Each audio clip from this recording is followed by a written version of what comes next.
성찬의 축복과 은혜가 풍성한 3월 매일매일 매 순간이 될 수 있게 되기를 바랍니다.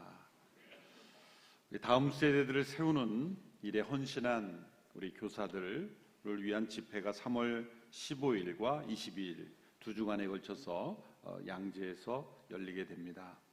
우리 모든 차세대 교사 분들뿐만이 아니라 우리 차세대를 기억하는 분들 함께 참여하셔서 참여해 주시기를 바랍니다. 3월 18일에는 대중교통 이용하는 주일입니다.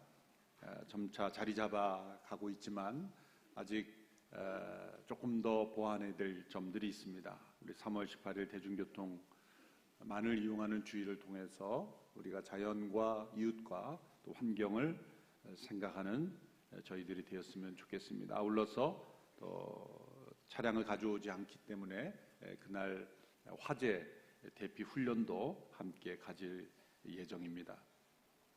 다음 주일 비전헌금은 우리 군선교를 위해서 드려집니다. 군선교 사역이 활발하게 일어나고 있는데 많은 부대 교회들에서 우리 젊은이들이 변화되는 소식들을 듣고 있고, 또 저희 교회 군선교팀이 여러 부대 교회들과 연합해서 아름답고 놀라운 일들이 많이 일어나고 있습니다. 이 사역을 위해서 함께 헌신하게 되겠습니다.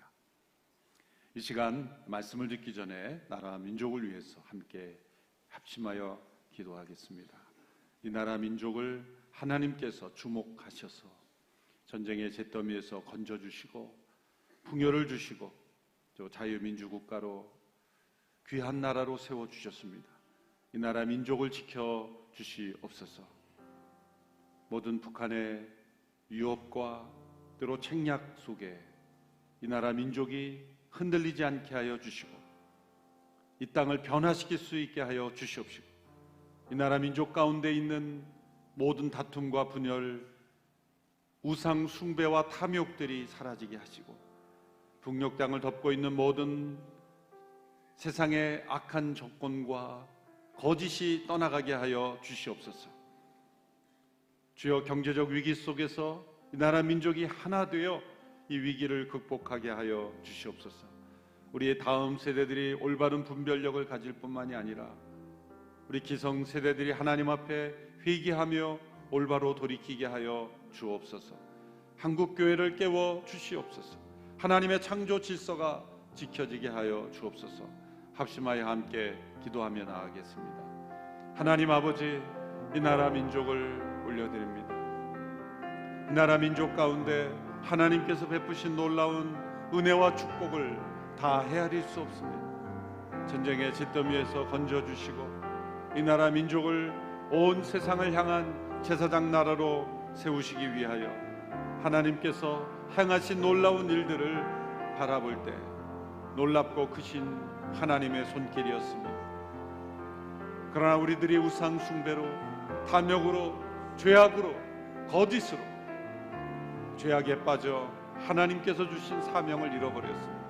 하나님께서 은혜로 베풀어 주신 모든 축복을 죄악의 도구로 바꾸어 버렸습니다. 주여, 우리들을 불쌍히 여겨 주시고 이 나라 민족을 고쳐 주시옵시고, 경제 안보 위협 속에서 하나님께서 이 나라의 산성이 되어 주시고 보호자가 되어 주시고 우리의 나갈 바위가 되어 주시고 피할 바위가 되어 주시고 우리의 도피처가 되어 주시고 인도자가 되어 주시기를 간절히 원합니다. 모든 북녘 땅에서 이루어지는 모든 일들, 거짓된 일들이 무너지게 하여 주시옵시고 하나님을 두려워하지 않는 모든 세력들이 무너지게 하여 주옵소서.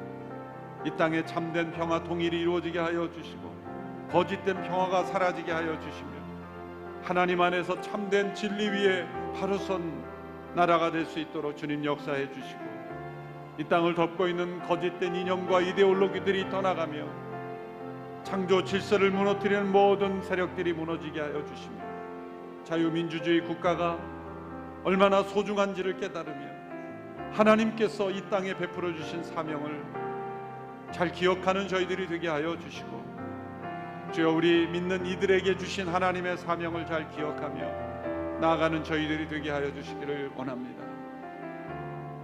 하나님 아버지, 이 나라 민족을 특별히 택하시고 복 주셔서 지금까지 세워주신 은혜를 감사합니다. 하나님께서 은혜로 베풀어 주신 모든 것들을 죄악의 도구로 바꾸어 버리는 저희들 용서하여 주시옵소서.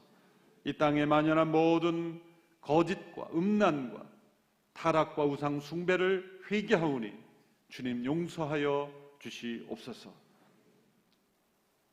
저 북녘 땅, 얼어붙은 땅, 억압과 착취가 가득한 저 땅에 하나님의 자유의 놀라운 역사가 일어나기를 간절히 원하며 모든 위협이 떠나가며 이 나라 민족이 참된 평화 이루어지게 하여 주시옵소서. 모든 위기 가운데 서로를 정죄하고 서로를 미워하며 나아가는 이 민족, 분열되는 민족이 되지 않게 하여 주시고 서로 하나 되는 민족 되게 하여 주옵소서. 지역 간의 모든 갈등이 사라지게 하여 주시옵소서. 하나님의 창조 질서를 무너뜨리는 모든 세력들이 떠나가게 하여 주시옵시고 이 나라 민족을 지켜 주시옵소서.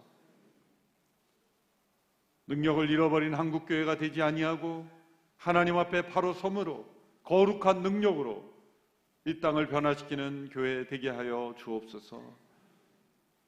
오늘 거룩한 주일 드려지는 모든 예배마다, 각 교회에서 드려지는 예배마다 하나님의 말씀의 능력, 복음의 역사가 거룩한 보혈의 능력이 임하는 모든 예배들 되게 하여 주옵소서.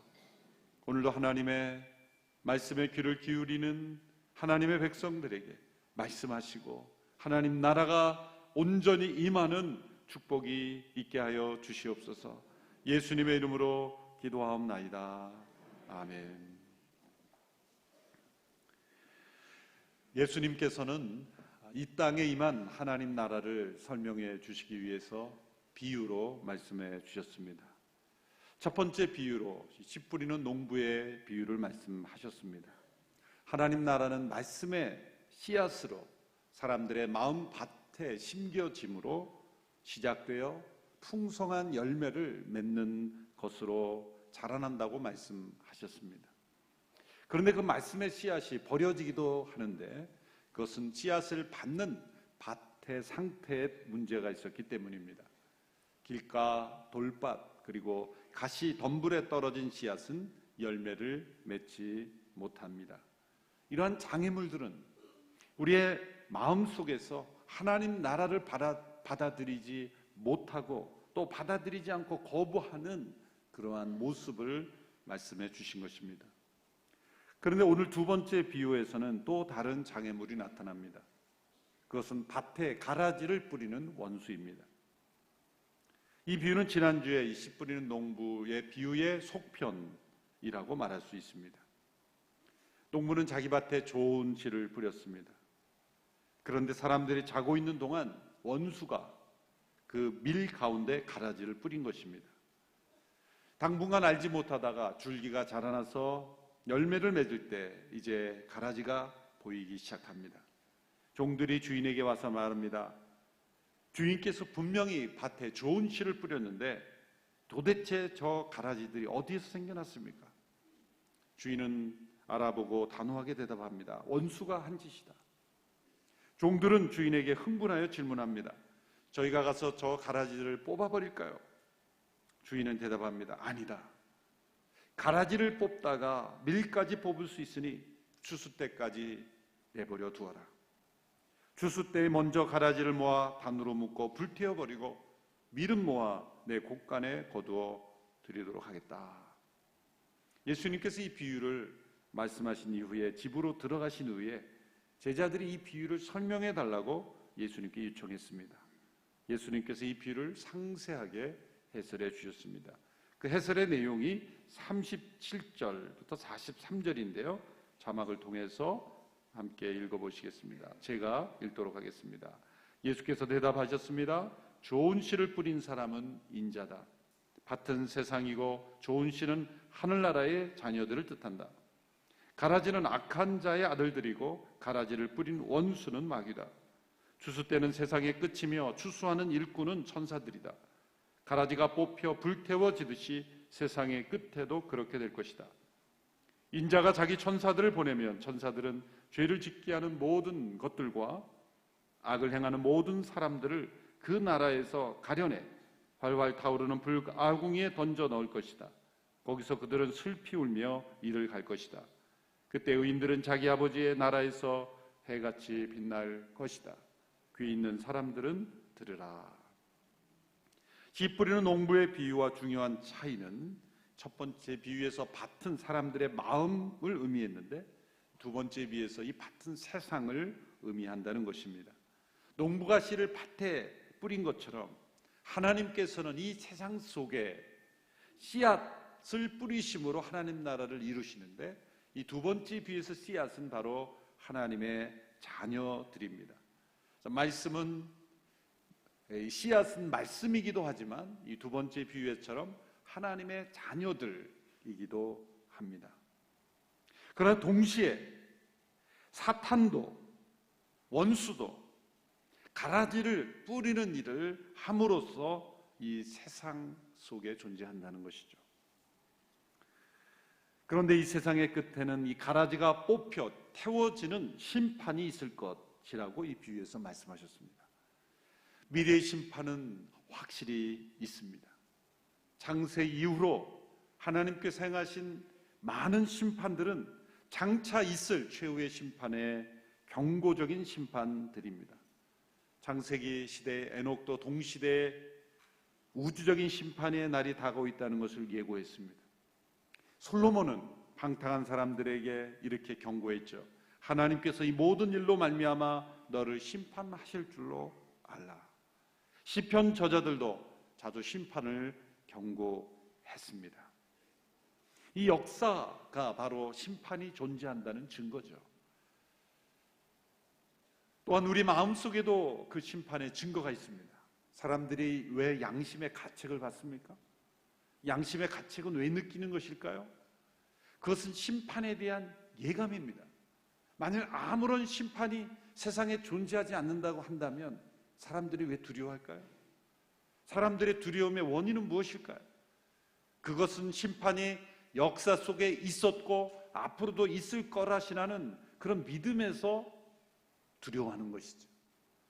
만일 심판이 존재하지 않았고 앞으로 존재하지 않을 것이라고 한다면 양심의 가책은 느낄 필요도 없고 일어나지도 않습니다.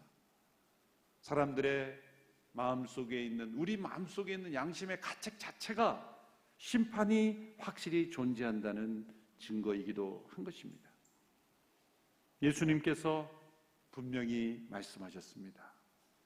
장차 세상을 심판하기 위해 다시 오실 것이라고 말씀하셨습니다.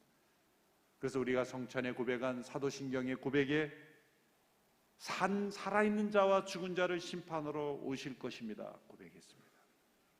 이 심판의 중심에는 다시 오신 예수 그리스도가 있습니다. 이렇게 분명한 심판이지만 때로 사람들이 혼동하는 이유는 어디에 있습니까? 때로는 하나님의 섭리가 뒤죽박죽인 것처럼 보이기 때문입니다. 시편 73편에 보면 악인의 형통에 대해서 이해할 수가 없습니다. 선한 자는 세상에서 고통받으며 악한 자가 세상에서 형통하게 사는 것을 보고 하나님의 심판은 어디에 있습니까? 그렇게 때로 믿음이 흔들리기도 하는 것입니다. 이런 악한 이들을 왜 바로 하나님께서 심판하지 않으시는 그런 생각이 듭니다. 마치 비유에 나온 대로 주인에게 종들이 이렇게 말하죠. 이 가라지를 뽑아버릴까요? 종들은 가라지를 발견하고 흥분했습니다. 더 흥분해야 될 주인이 종들을 오히려 말리는 모습 아니겠습니까? 저희가 가서 가라지를 뽑아버릴까요? 질문하니까 주인은 아니다. 가라지를 뽑다가 밀까지 뽑아버릴 수 있으니 추수 때까지 내버려 두어라. 가라지를 뽑겠다고 질문하는 이 종들의 모습이 바로 우리의 모습입니다. 우리들은 하나님께 이렇게 질문합니다. 하나님 나라가 임하였다고 하는데 왜 세상에 악이 여전히 존재하고 왜 세상에 사단이 여전히 활동하도록 내버려 두시는가? 왜 하나님은 행동하시지 않는가? 그렇게 질문하고 따집니다. 예수님께서 오셨을 때 왜 바로 이 세상의 모든 악을 완전히 제거하시지 않으셨는가? 이 질문을 던지는 사람들에게 역으로 던지고 싶은 질문이 있습니다. 하나님께서 만일 이런 질문을 던지는 사람들의 원대로 이 세상을 즉각적으로 그렇게 통치하신다면 사람들이 만족할 것 같습니까? 모든 사람들의 생각과 행동을 하나님의 공의의 기준으로 즉각적으로 심판하고 필요하다면 이 세상이 끝나버린다면 사람들이 정말 만족한다고 생각할까요? 그렇게 생각할 수 있습니까? 왜 이 비유에서 주인은 가라지를 발견하는 즉시 뽑아버리라 하지 않고 추수 때까지 내버려 두라고 하시는가? 바로 이것이 우리가 하나님 나라를 생각할 때 이 비유를 통해 주시는 가장 중요한 교훈입니다. 종들은 즉시 뽑아버리기를 바랬지만 주인은 추수 때까지 연기하라고 결정하셨습니다. 하나님의 나라는 이처럼 역사 속에 임하여서 현재 존재하지만 아직 완전히 임한 것은 아닙니다. 완전한 도래는 보류 상태입니다. 이 땅에 임한 하나님의 나라는 이미 임했지만 아직 온전히 임하지 않은 already not yet, 이미 임했지만 아직 임하지 않는 그러한 상태입니다. 바로 지금은 이 하나님 나라의 그 이미 임했지만 아직 임하지 않은 그 기간에 있는 겁니다. 하나님의 나라가 씨가 심겨진 것처럼 이미 시작되었습니다. 자라나고 있습니다. 그러나 아직 추수 때가 이르지 아니한 것입니다. 그 사이에 원수도 함께 일한다고 말했습니다. 농부이신 하나님께서 좋은 씨앗을 밭에 심었을 때 그 동일한 세상의 밭에 원수도 가라지를 심음으로 함께 일한다는 것이죠. 사단은 모방하며 일합니다. 진짜 같은 가짜를 만들어 놓습니다. 밤에 몰래 가라지를 심어 놓습니다. 그래서 이 땅에는 하나님 나라가 임했음에도 불구하고 악이 함께 존재하는 것입니다. 하나님의 사람들은 왜 저 악을 빨리 제거하지 않느냐 그렇게 조급해하고 다급해하지만 하나님은 이 과정을 통해서도 일하고 계시고 이 기간을 통해 하나님 나라가 어떻게 존재하는지를 말씀해 주고 있는 것입니다. 제후의 심판 때까지 하나님의 나라가 온전히 순간적으로 되는 것이 아니라 점차적으로 그 하나님 나라가 마치 씨앗이 자라나 열매를 맺음을 향하여 나아가듯이 그러한 과정이 있을 것이고 그 기간 동안에도 역시 가라지도 있을 것이다. 그래서 먼저 그의 나라가 의를 구하라고 말씀하시는 겁니다. 구하라는 말씀은 찾으라고 라는 단어로 바꾸어 읽을 수도 있습니다. 하나님의 나라를 왜 찾으라 그럽니까? 세상의 시각, 이 세상의 세계관과 가치관으로 보면 하나님 나라가 보이지 않기 때문입니다. 우선순위가 올바르지 않으면 하나님 나라가 보이지 않기 때문입니다. 가라지를 열매로 착각할 수도 있기 때문입니다. 하나님께서 왜 이 기간을 허락하시는가? 그리고 이 기간 동안에 원수가 뿌려놓은 가라지를 우리가 분리하지 못하도록 하셨는가? 첫째로 종들은 알곡과 가라지를 정확하고 완벽하게 분리할 수 없기 때문입니다. 29절의 말씀을 보십시오. 주인이 대답했습니다. 아니다. 가라지를 뽑다가 밀까지 뽑을 수 있으니. 주인이 가라지를 종들에게 뽑지 않도록 하시는 이유는 알곡을 보호하시려는 까닭입니다. 사실 가라지라고 번역된 단어는 이 독보리라고 하는 밀의 변종인데 겉으로 볼 때는 밀과 아주 흡사하게 보인다고 합니다. 그러나 구별하지 못하기 때문에 뽑지 못하는 건 아닙니다. 위험한 것은 뿌리 때문이죠. 두 식물의 뿌리가 서로 한 곳에 얽혀 있기 때문에 밀에 손상을 주지 않고는 이 가라지라고 불리는 독보리를 뽑아낼 수 없게 되어 있기 때문이라고 합니다. 하나님께서 이 기간 동안에 왜 세상을 완전히 악을 제거하지 않으시는가? 그것은 알고 또 큰 피해를 입을 수 있기 때문에 추수 때까지 버려두어 그때 분리하여 처리하신다는 것입니다. 어떤 사람들은 교회 안에서 교리적인 순수성을 철저히 지킴으로써, 철저히 만들므로써 알곡과 가라지를 구별할 수 있다고 주장합니다. 우리가 믿는 도리를, 교리를 정확하고 정교하게 깨닫는 것도 중요합니다. 그러나 그것 자체로 알곡과 가라지를 구별할 수 있다고 생각하는 것은 종들의 교만입니다. 엄격하고 정교한 교리를 가르치고 그 교리에 동의하지 않으면 가라지로 판명하는 것. 그러나 아이러니컬하게도 역사상 가장 많은 분열은 교리적 순수성을 강조하는 사람들에게서 일어났습니다. 인간이 만든, 인간이 생각하는 완벽한 교리란 있을 수가 없습니다. 어떤 신학이라도, 어떤 완전한 교리라도 가라지를 구별하는 기준은 되지 못해요. 과거에 윗필드와 웨슬리가 서로 교리적 논쟁을 심하게 했죠. 쉽게 말하면 장로교와 감리교의 이 교리적 차이라고 말하면 됩니다.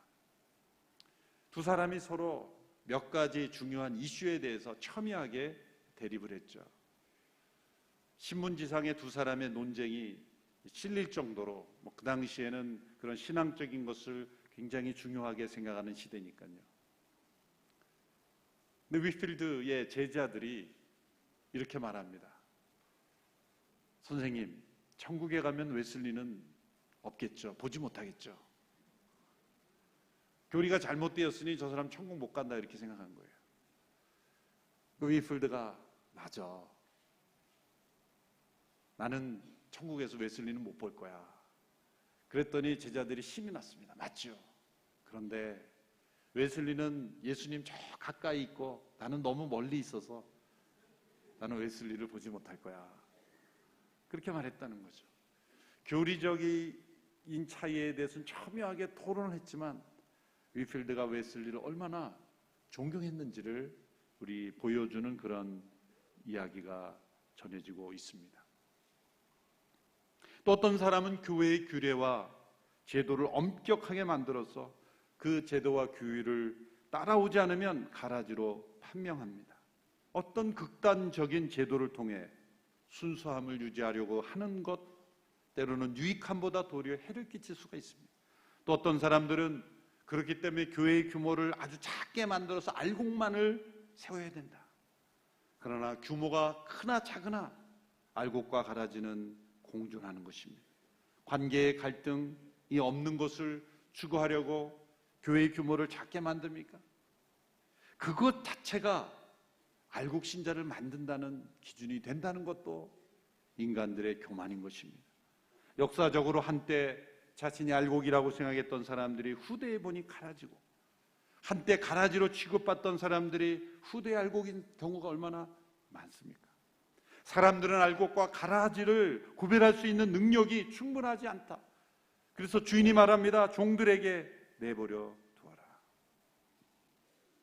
두 번째, 심판 때까지 가라지를 내버려 두시는 이유는 이 가라지 같은 악이 바로 우리 안에도 있기 때문입니다.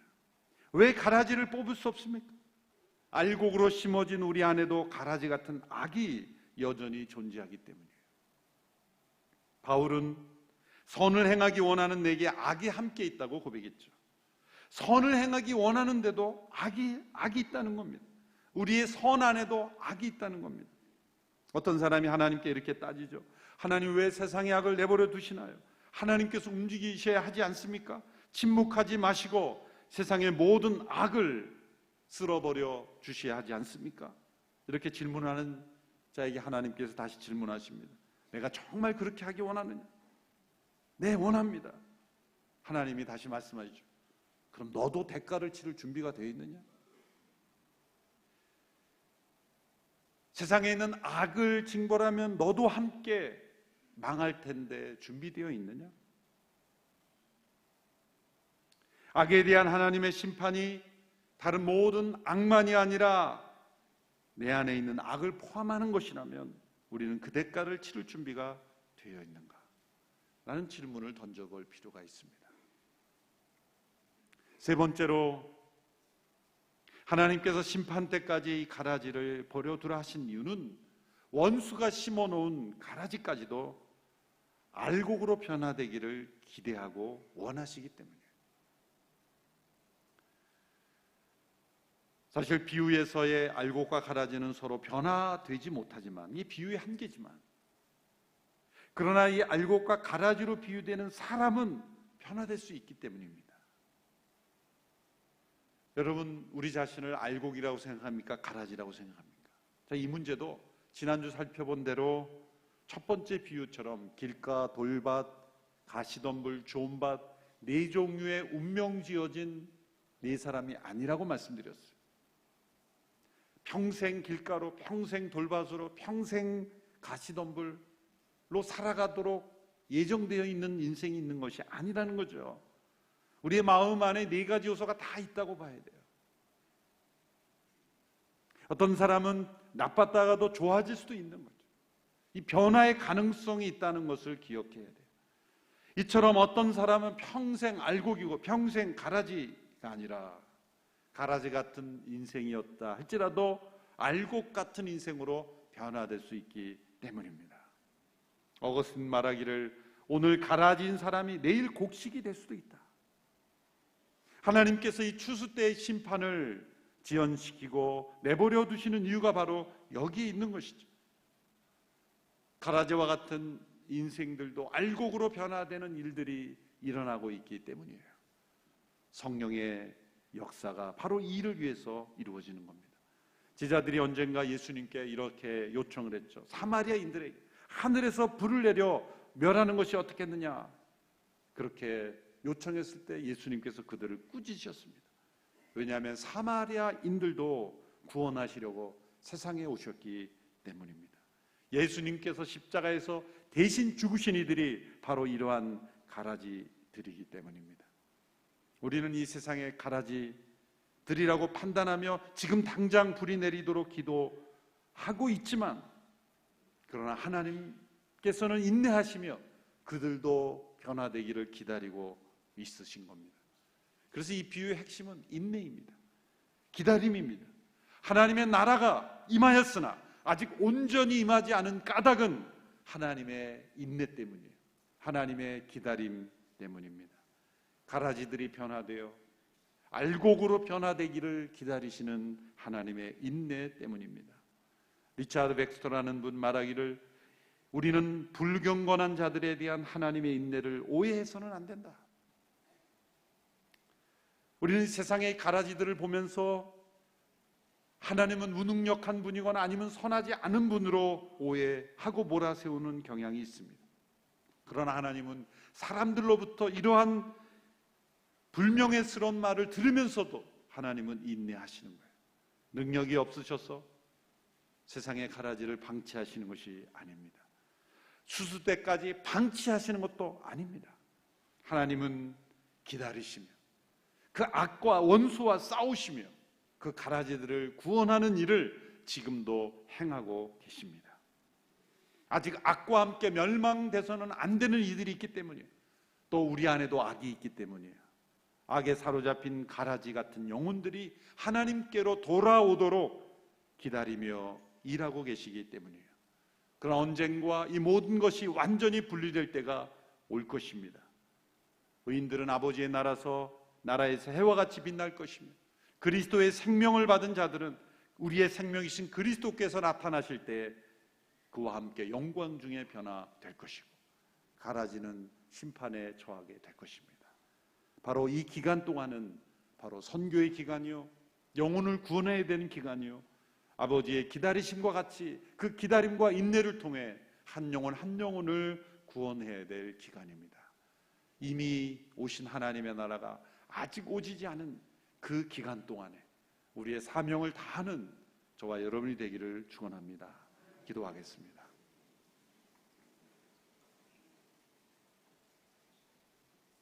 언젠가 세상을 심판하러 다시 오실 예수 그리스도, 그분이 다시 오심을 날마다 사모하며 기다리며 우리에게 주어진 사명을 다하는 저희들이 되게 하여 주옵소서.